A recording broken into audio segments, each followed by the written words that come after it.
Hi, folks. This is Mountain Man coming to you from parts unknown. I decided to go live tonight. I wasn't going to go live tonight, but I was cogitating on a lot of stuff that I'll go over with some of you all and see if you all had a chance to look at those posts I was talking about. So as we wait for people to get into the conversation, I will say, if you're not subscribed, please consider subscribing so that you'll know when I go live and you can join the chats or just watch the chats go by. But in my thumbnail, I've got Trump team confronts Garland. Hi, Doc Ghost. How you doing? Nice to see you. I got a little bit of a sore throat, but we'll get through it okay. And hi, Linda. Hi, Araceli. How are you? So we'll get through it okay. Hi, Marla. I meant to. Oh, goodness. Let me see. Hi, Sharon. Hi, Damon. How you doing, Bubba? Melinda. Ingrid. Brighter day. Patriot kick the can. How you doing? Nice to meet you. Welcome aboard. So anyway, folks, for those of you who are just joining us, I had put up some posts for people to look at and take a look and see which countries were not on the list. And we'll get to that when more people get in. Just see if anybody's got any guesses. Hi, Rick. How you doing? Mike 1176. B-Dog. How you doing? So we'll see how this goes. I know it's kind of late, and oh my, well, let's see who's getting in. Hi, Jamie. How are you doing? But anyway, I know most of you probably read the letter that Trump team put out to Garland. And also Mr. T appeared at a hearing before Judge Mascara. The one who's got that mascara, I think, my thoughts on the matter, it looks like to me he's got mascara tattooed around his eyelids. Some people do that, like Michael Jackson did, Shepard Smith. Looks like he did it in Fox News. So, yeah, you got somebody like that judging you, better watch out. How you doing, Jersey Joe? So, did I get Jamie? How you doing, Jamie? So, hi, Patriot Missile. How you doing? Debbie. Yeah, that's what Mom used to say, Debbie. Warm salt water, it either kill you or cure you. Kill you or cure you. So anyway, let me see. I'm gonna pull that letter up. Well, before that, even Mr. T put out a truth. Very interesting situation is taking place. He put this out today after these other posts that he made. While I was in office, Bill Barr, as Attorney General, was very slow and unenthusiastic about going after Joe and Hunter Biden regarding their possible criminal activity. Much was being reported in the media. It was hard getting him to move, but I always felt he believed you just don't go after presidents. He goes on to say, VPs and presidential candidates very cavalierly. I understood that and was sort of okay with it. Now Biden thugs want to indict me for capital letters, nothing. So he's pointing out that Bill Barr had enough to go after Joe Biden about, Hunter Biden also. But the precedent was that you don't go after Uh, don't go after VPs and people in office without really checking out what you're doing. Hi, Lone Wolf. How you doing? So he's pointing that out. Now, if I dip out, my sound goes out. I try not to stay out of the studio for very long. But this, he also put out about E. Jean Carroll. He posted a tweet that she put up, reposted, and he's asked the question, is she a stalker? And she tweeted that this was back in 2012. Too many good TV shows on Sunday night. My God, what do you watch? And then she said, I'm a massive Apprentice fan. So this was a number of years after the alleged assault. How you doing, Vicky? Ian, how are you? I didn't get a hold of Nikki and let her know what I was doing. I'm sorry, Nikki, if you're out there. I wasn't going to go live because I was having a hard time. But I cleared up enough. And I got enough on my mind I want to talk about. After I talk about this issue, I'm waiting for people to get in the studio. But we were told that this is going to be biblical. And earlier today, I was going through watching videos and also doing some checking out on the miracle of Fatima. I talked about that in the past. And I'm going to get into that. I'm going to get into that because a little bit. Because the third secret of Fatima. Now they're normally not referred to as prophecies, okay? They're secrets. And I'll get into that because I think it does apply to what we're seeing in our society.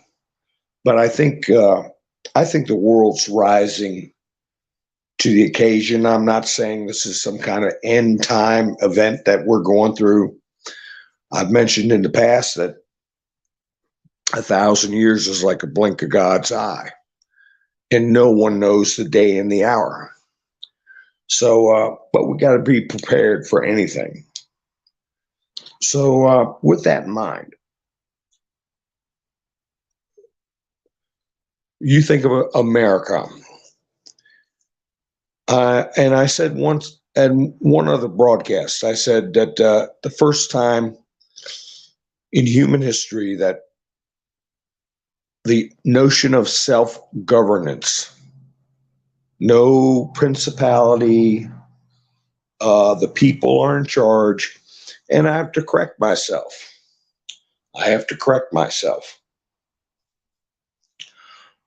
The other time was Israel. And if memory serves me, God did not want the people, the children of Israel, to have a king. Wanted them to live by the prophets. And they kept agitating for a king. And he finally let them have a king. So well, we'll get into what happened there, where the term falling on your own sword comes from.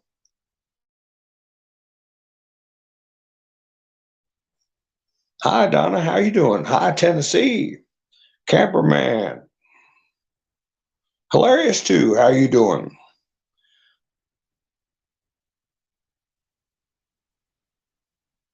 Yeah, it was a slow day, Jamie. But that, caused me to do some reflection, okay, to think back. And that's what I want to go over after we discuss this disgusting situation with what's going on and how the 45th president of the United States is being treated. Hi, Shane. How are you doing?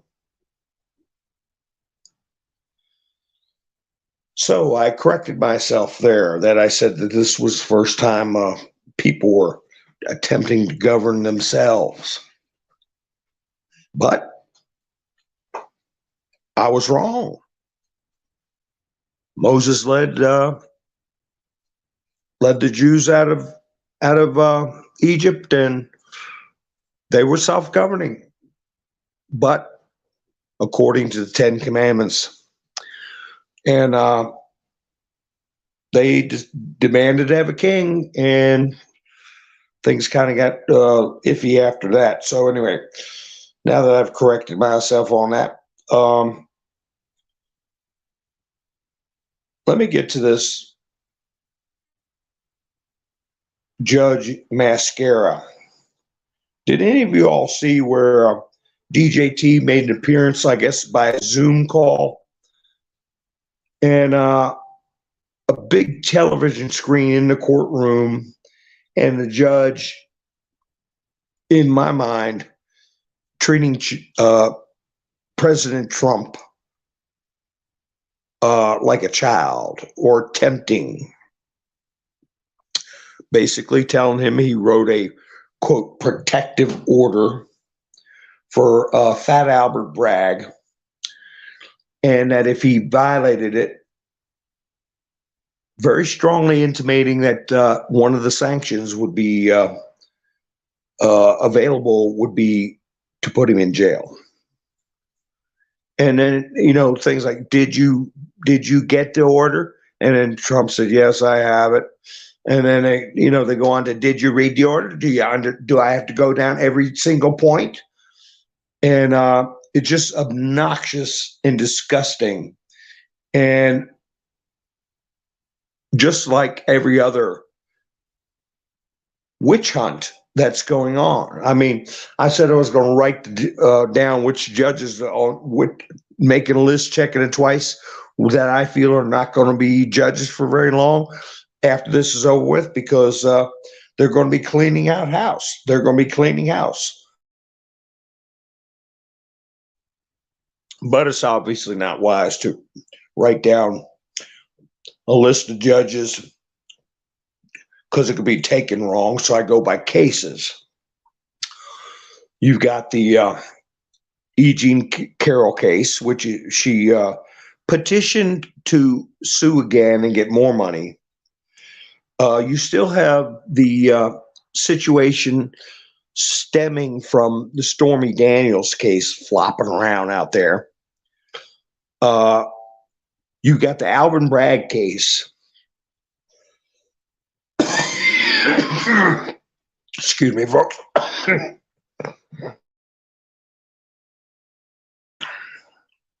You've got, I said Fanny 2x4, didn't I, down in Georgia? Maybe not, maybe I didn't. So on and on and on it goes.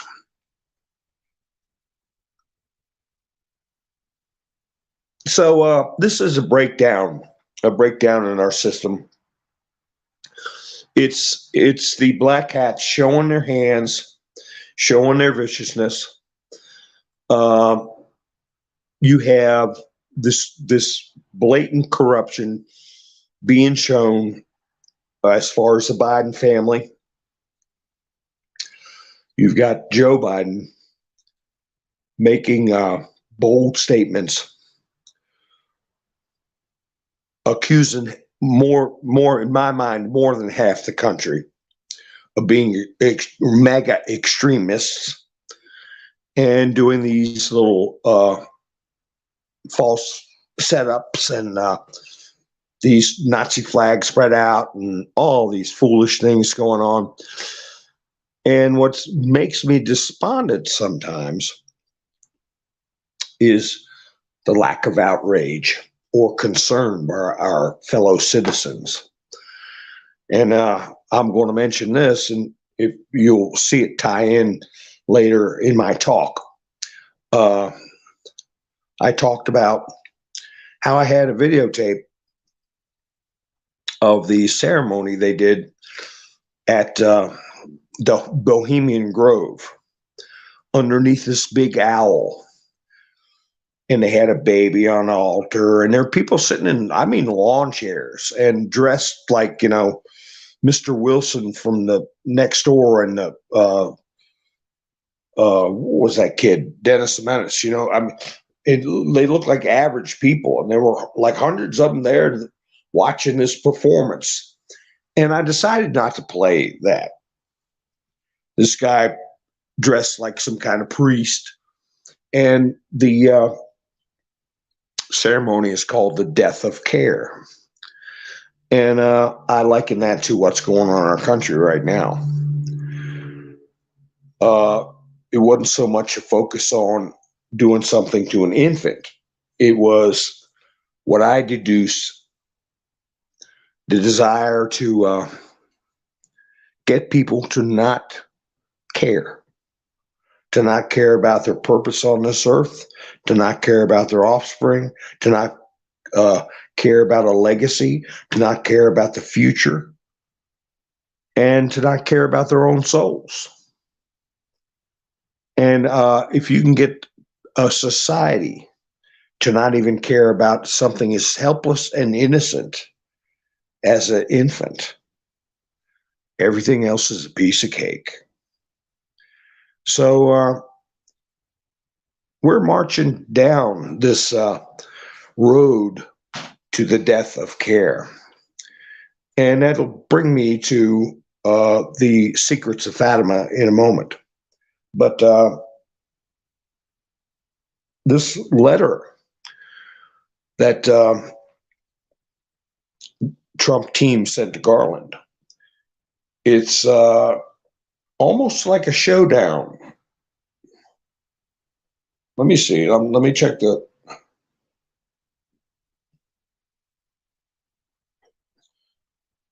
Let's see.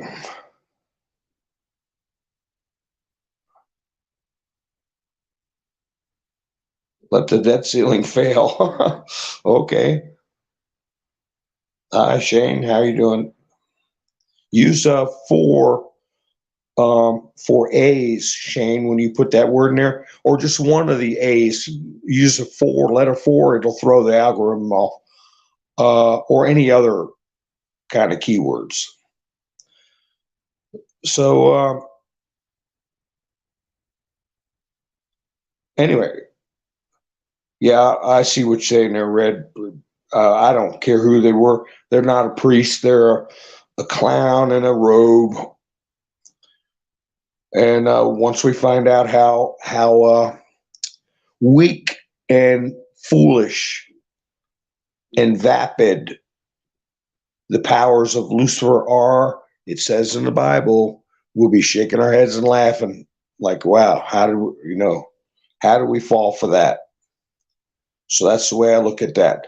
But anyway, so this letter, well, anyway, when Trump was made to sit down there, he posted this: just had a New York County Supreme Court hearing where I believe my First Amendment rights, quote, freedom of speech, had been violated.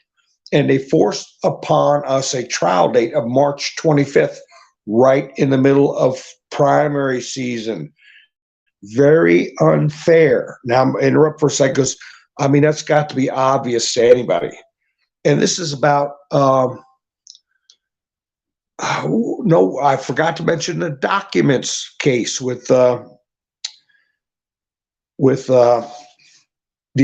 other prosecutor. So that's even more, another case on top. They're throwing everything at him.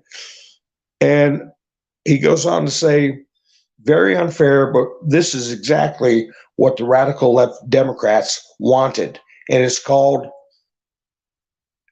in capital letters, interference, and a word I'm not allowed to say.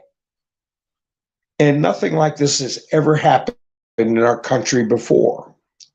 And that's right. That's right. It is a disgusting precedent.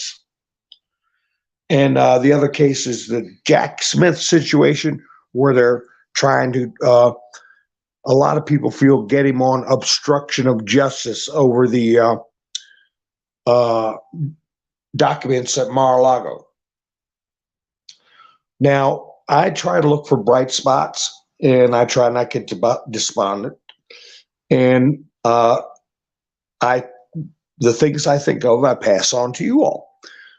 One thing that I thought of was that they raided Mar-a-Lago, yes, but he has his New Jersey compound, you might as well say, which is where he went immediately from Trump Towers to New Jersey when Admiral Rogers told him he was being spied on.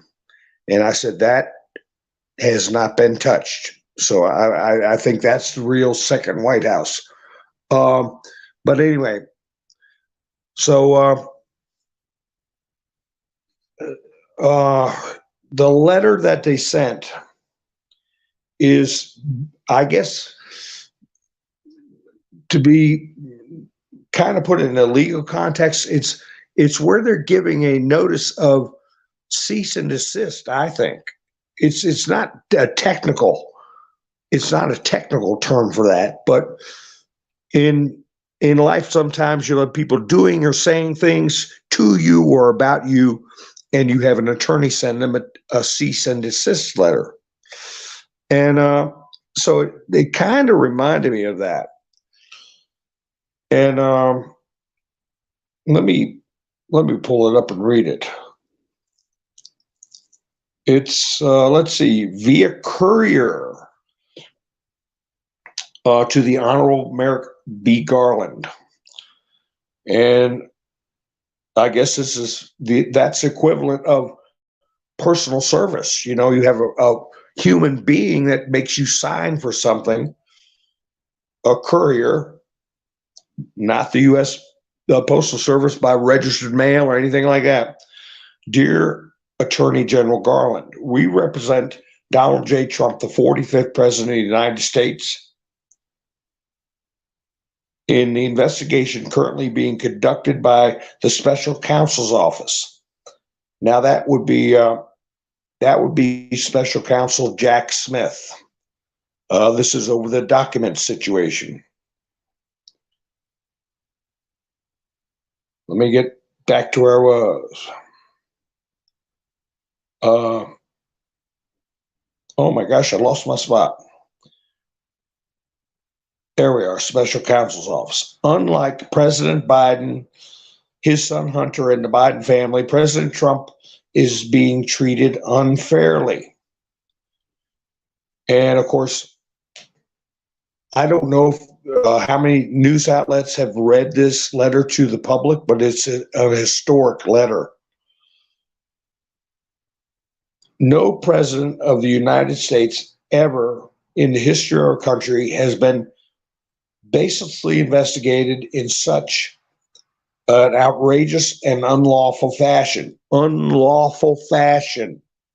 We request a meeting at your earliest convenience to discuss the ongoing injustice that is being perpetrated by your special counsel and his prosecutors. Ongoing injustice in unlawful manner. So they're putting the Attorney General of the United States on notice that the law is being broken with these not just this investigation. I'm sure they'll get into it deeper, but then it says, thank you for your attention to this matter.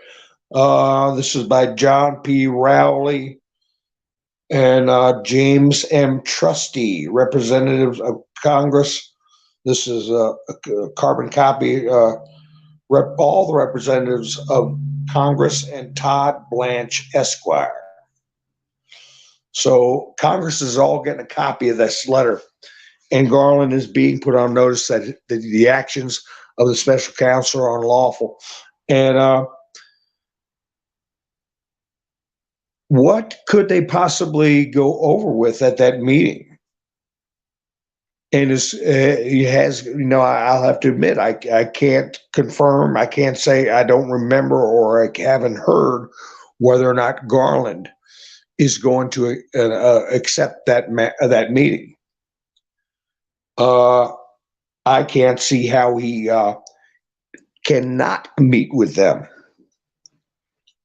He can't kick it off to some subordinate. I mean, this is in his lap. So, is there going to be a showdown? Is it going to be a verbal cease and desist? Because in cease and desist letters, you tell people to stop what they're doing. You have your attorney send a letter. You don't do it yourself. And if they don't comply with your directed cease and desist, whatever they're doing wrongful to you, you say the consequences. I will pursue legal action, or I will do this or that. So that might be what is going to happen.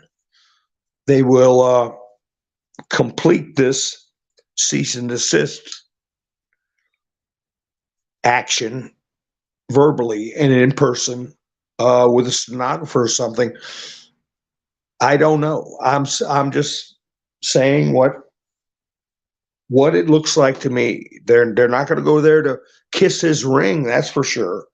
I think they're going to go there to lay down how things are going to be. Let me check the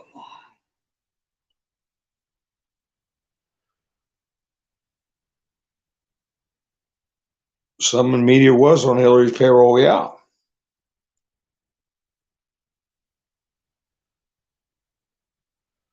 Full armor, yeah, that's right. So all that stuff should be very much laid out before the American people. I'd tell you, during the Nixon situation, the impeachment, every night after night, that's all you heard, every little detail. But they're normalizing attacking the president. They're normalizing attacking his supporters.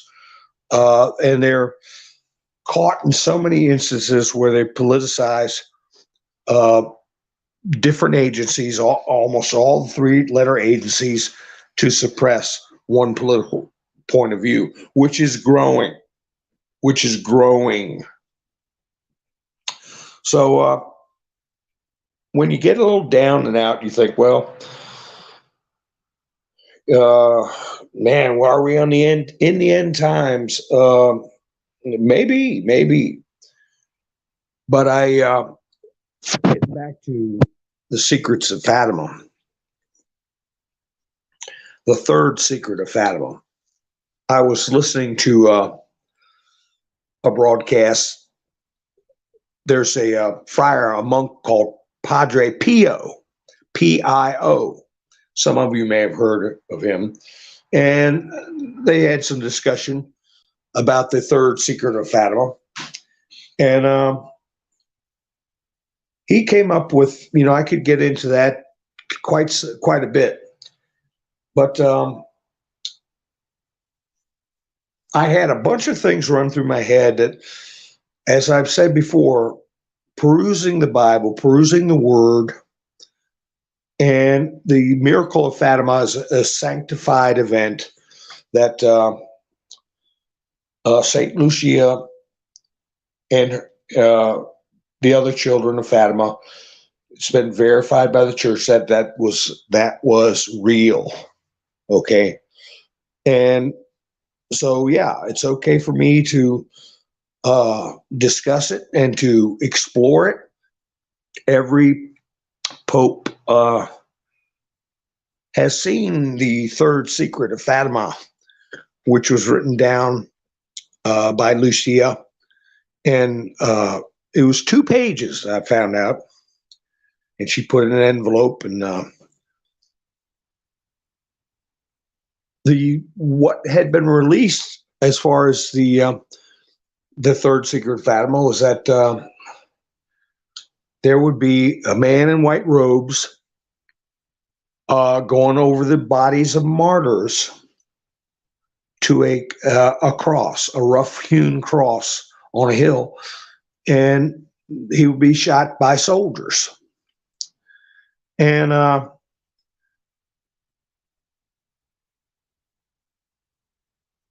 people thought that came to pass when Pope John Paul was shot 5 times by a Turkish assassin.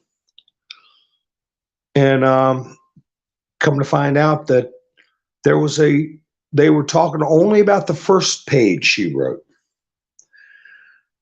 It had been for years said that the second page was some personal ruminations by Saint Lucia and not part of the secret. Well, Padre Pio was being queried by a priest who was the head exorcist, and I believe he had his story is that part of that movie we discussed in the past that they put out about exorcism. And the first part, before she discusses the man in white robes, the first half of the secret was that there would be a great apostasy, a great falling away. And I talked about how my father talked about that, a great falling away. And that it would be also in the church, and it would come from the apex of the church, the very top. So there were 2 instances that people have mentioned that the entire secret has not been disclosed. One of them was Padre Pio, and the other was Pope Benedict. I've talked about him in the past. He was called God's Rottweiler. He said that there was more to come. Well, he initially said that he thought that it was fulfilled with the assassination attempt by Pope John Paul II. But he later in life amended that and said, no, that is not the fulfillment. These things are yet to come. And he said, don't be surprised, if millions of people are washed away, is what he said. So I'm starting to get, oh my gosh, I'm looking at this. I'm thinking about the absence of care. I'm looking at how my fellow countrymen, either they don't care what's happening to Trump, because what's happening to him is a metaphor what's happening to our country. Okay, we've got a administrative bureaucratic state taking over.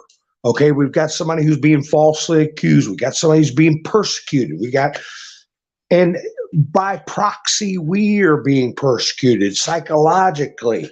Okay, and our rights are being affected just as much as Trump's rights. And we know deep down, if they can do this to somebody like President Trump, doing it to any of us is a piece of cake for these people.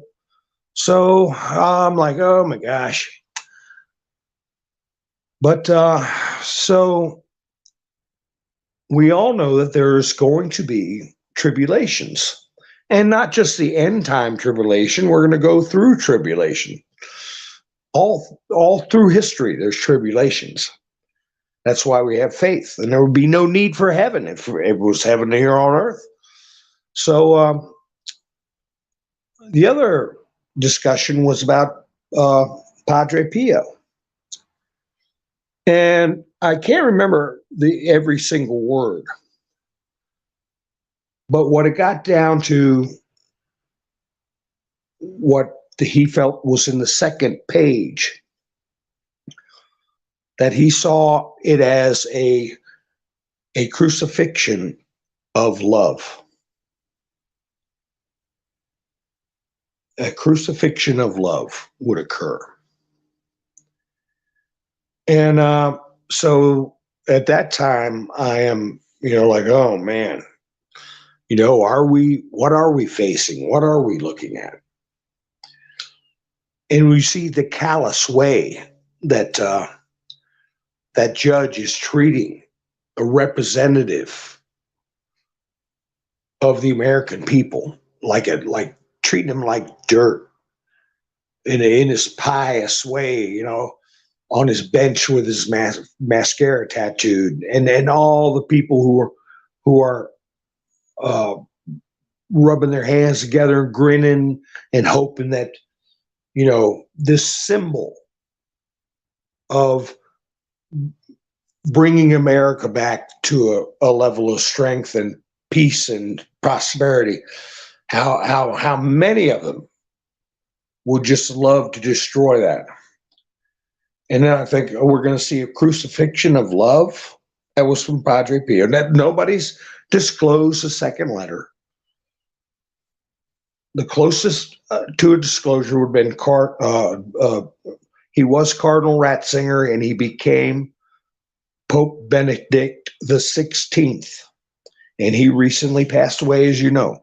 And he said that there would be great loss of life. So that got me thinking about the owl and the death of care. And I said to myself, is that what we're seeing? Is that what we're seeing, which is Satan's goal? And that led me to, well, if we are in the end times, what is going to go down? We all know the outline. So I was reading and looking up stuff, and you've got the Archangel Michael, and that leads you to the story of how Lucifer fell to earth, how he came to earth. Okay, because he's the one causing all this. So the story is that Michael wasn't the most holy of angels, but he was the most honest and fervent for God. Do any of you know he's got one weapon? He's the mightiest angel of all of God's angels. He's got one weapon. Do any of you know what that weapon is?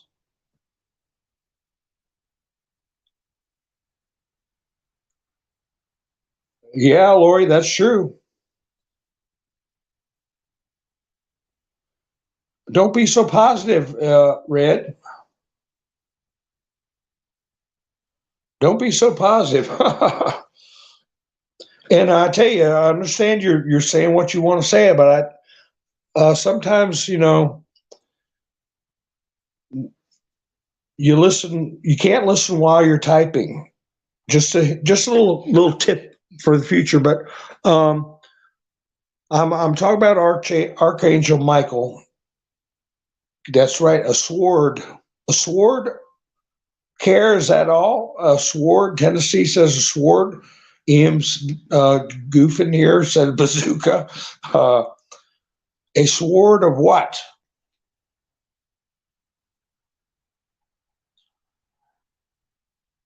But anyway, the story goes that, and while everybody's thinking about his weapon, there was a battle in heaven, right? And they say when Lucifer fell, about a third of the angels went with him,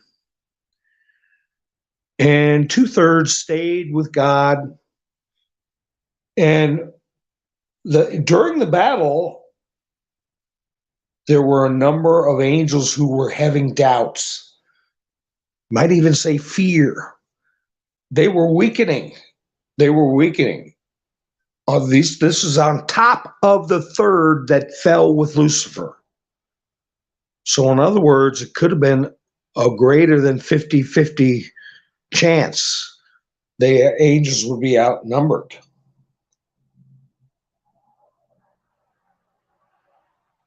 A sword of light and truth, the cat says.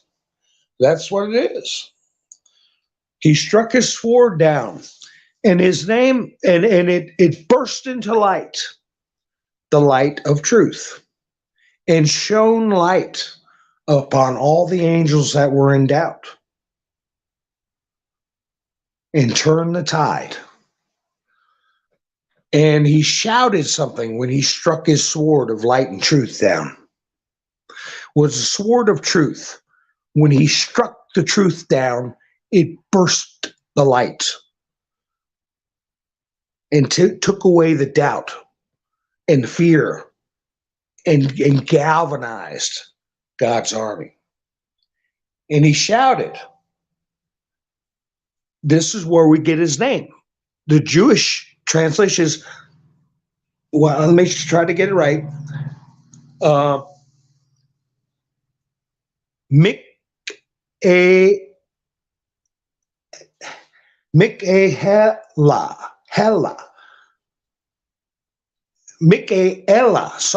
Michaela.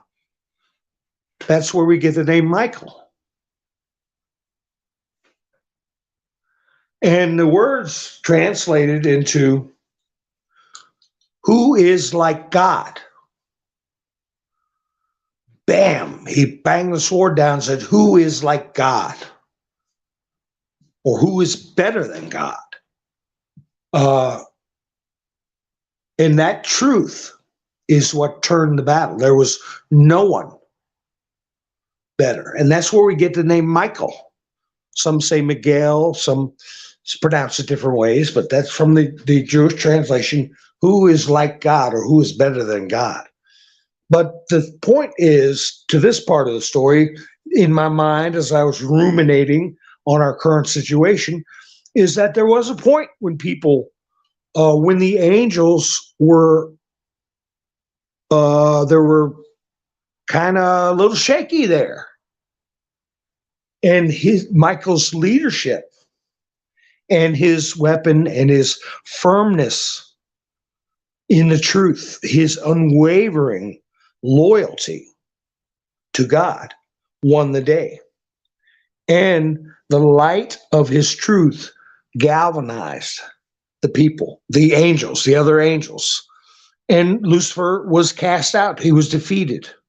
So when, the battle gets shaky, I personally look back to that part of the story. But then I'm thinking the death of care, that's what Lucifer has been trying to do. That is the purpose of his being the prince of lies. That's his purpose in being a corrupter. That's his purpose of being an accuser, is to get people to not care about all the things I said before, for them to be callous, for them to harden their hearts, to be loving of themselves and their own base wants and desires. So I was going to play that ceremony about the death of care, because you can scrounge it up on YouTube. But you know what? There was something else I learned from Padre Pio, other than what he felt was going to be a crucifixion of love. In an earlier video I was watching on him, they were discussing how Satan was trying to tempt Christ. And Satan took Christ to the top of the temple in the city, the highest point in the city. And he told Christ, if you're the Son of God, throw yourself from this high point and angels will surely come and rescue you to prove you're the Son of God, because in Scripture it says that a host of angels will help you so as you will not even stump your foot, so to speak.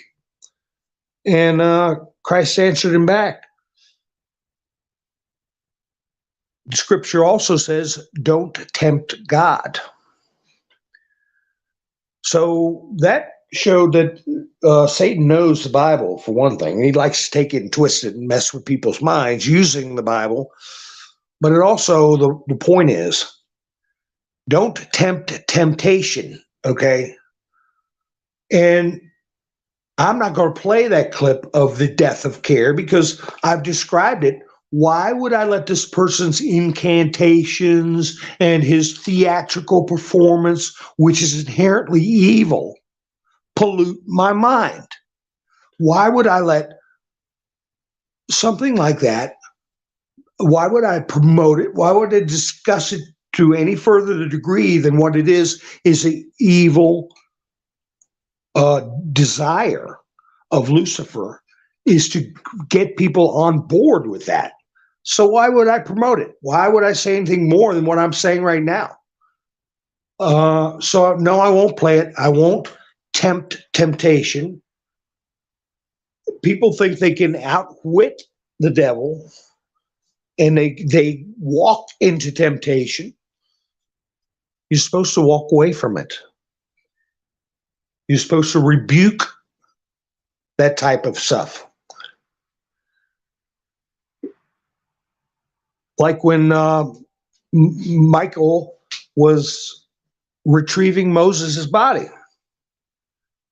per God's instructions. Satan wanted Moses' body. Well, Michael came to get him, and he didn't even break a stride. Satan was babbling all his reasons he should get Moses' body. Michael said, God rebuked you. He kept walking, and he got Moses' body, gave him no more than the time, didn't even give him time of day. And that's the way you handle. Well, of course, we don't have the power of Michael, but we have power inside of us not to give in to temptation, not to approach it, look for it, or put it in the minds of others, and rebuke it. Just rebuke it, and keep on walking, and do whatever your task is. So that's why I say, getting back to the third secret of Fatima, that's why I say it's important to ruminate in a theological manner about what's in the book, and not to go into other things that are not in the book, because that's where the smoke of Satan is. Okay, that's where you tempt temptation by taking yourself away from God's words to us. That is what the Bible is. It is divinely inspired, written by men, but by God's direction. So you want to stick with that and not go in. I don't care what that so-called priest, high priest or whatever, what his sing-song opera he's performing about the death of care. I don't care what his voice sounds like. I don't care what the words are. I rebuke it. But I know, because I'm as sharp as a serpent's tooth, innocent as a lamb, but as sharp as a serpent's tooth, as my father used to say to me.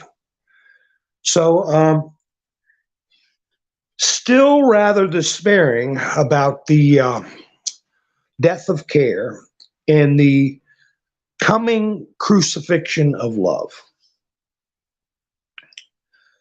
I said, well, maybe this is the second page of the third secret of Fatima coming. whereas Pope Benedict said millions will die. And we know that that is unavoidable. We know that there's an Armageddon. But is this our Armageddon? Nobody knows the time and the hour. Is this event or the event that the events Mary described in 1917 in Fatima, were they the end time events? Because in 1917, the end of World War I, some of the secrets of Fatima were talked about, that there were going to be a lot of deaths and suffering, and that the serpent was rising. And everybody thought World War II was the fulfillment of that. So World War II was not Armageddon. It was not the end time. And now here we are in our generations facing these challenges of a World War III. Is this going to be the fulfillment of the prophecy of what Benedict talked about? And does that secret of Fatima address the final battle, the final spiritual battle, not the final battle here that we've talked about in the past with the situation with the deep state and Trump, but the final battle between the powers of darkness and God, Armageddon. So that doesn't necessarily mean that this is the final battle for all of mankind. But anyway, but I do know that the death care is being worked on, it's been pushed for hundreds of years. We see it in a worldwide delusional state of people who have lost their spirituality. So yeah, it gets you a little nervous. Then I started thinking, what is a crucifixion of love? How can that occur? I was ruminating on that. A crucifixion of love. Well, who would crucify love? What kind of being or what kind of society would crucify love? Well, then I really got upset. A society that had the death of care. So I said, oh my goodness, this is getting rough. That's when I said, I can't do broadcasting. I had a sore throat all day. No news was coming in except what Mr. T was saying, and the hideous video of the judge treating him and the American people by proxy in such a terrible way. All the crimes of Biden being laid out, nobody caring, and everything else I just told you. But then I thought about it. Padre Pio didn't say the death of love. He didn't say the crucifixion of love. He said a crucifixion of love. Okay. Maybe that means nothing. But then I started thinking even more. What does crucifixion remind us of? It reminds us of death and resurrection. So Padre Pio's message could have been a crucifixion of love means that this earth will get to the point of not caring. All the prophecies that we've talked about in the past. And that power that Satan thinks he has will be used to crucify love, and there will be a rebirth, a transformation. Just like when Christ was crucified and rose again, he transformed the world.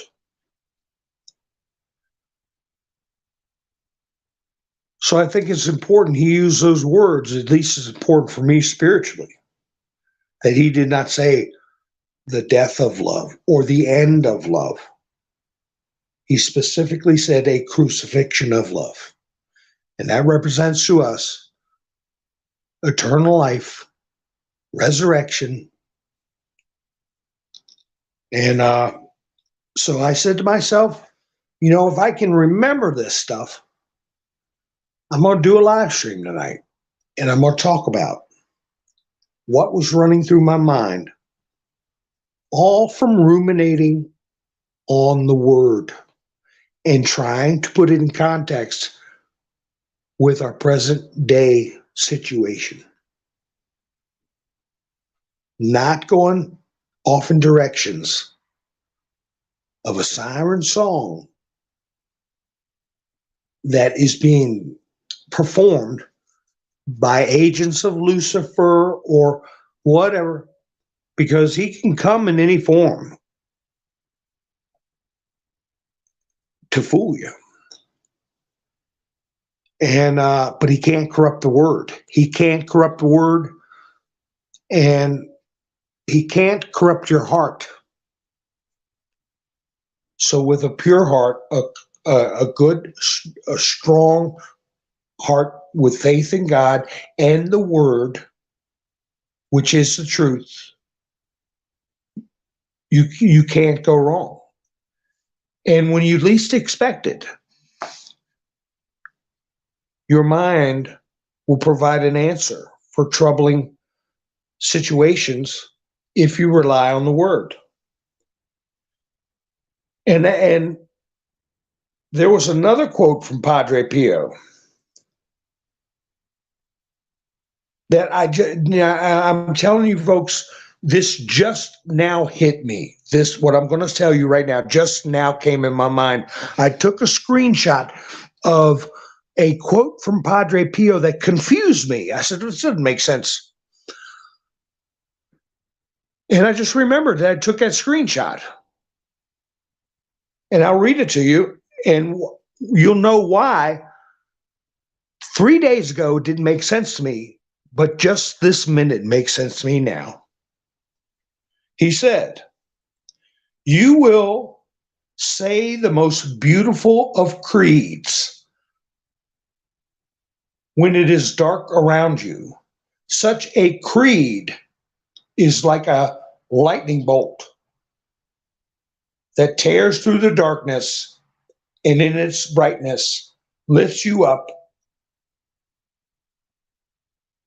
and leads you to God." Did you all hear all that? My sound didn't go out. And I said, what creed? When you're in the dark, you will say a creed that will tear through the darkness like a bolt of light. That just came to me because I had not cogitated on that today. I was cogitating on Michael, the sword of light. I was cogitating on a crucifixion of love in the absence of care. So, well, Hilarious 2 says, Romans 1:4, the Spirit of holiness was declared with power to be the Son of God, and by his resurrection from the dead, Jesus Christ our Lord. Yes. Cosette, we don't know the time, the day, and the hour, do we, honey? We certainly don't. I can't show it on the screen, and the picture I got is very fuzzy. But perhaps I can type it up, put it on the screen. What he was saying was when when you in the dark time, you'll come up with something that'll, that's if you ruminate on the word. And as I said, you As we were told to think about God with, you focus on him with all your heart, your mind, your soul. And the 10 commandments when you go to bed and when you get up. And when you think of all the stories in the Bible and take them seriously and try to think about the meaning, it's going to be in the file cabinet in your head if that file cabinet is not full of garbage. And Satan is constantly putting garbage out, garbage in, garbage out.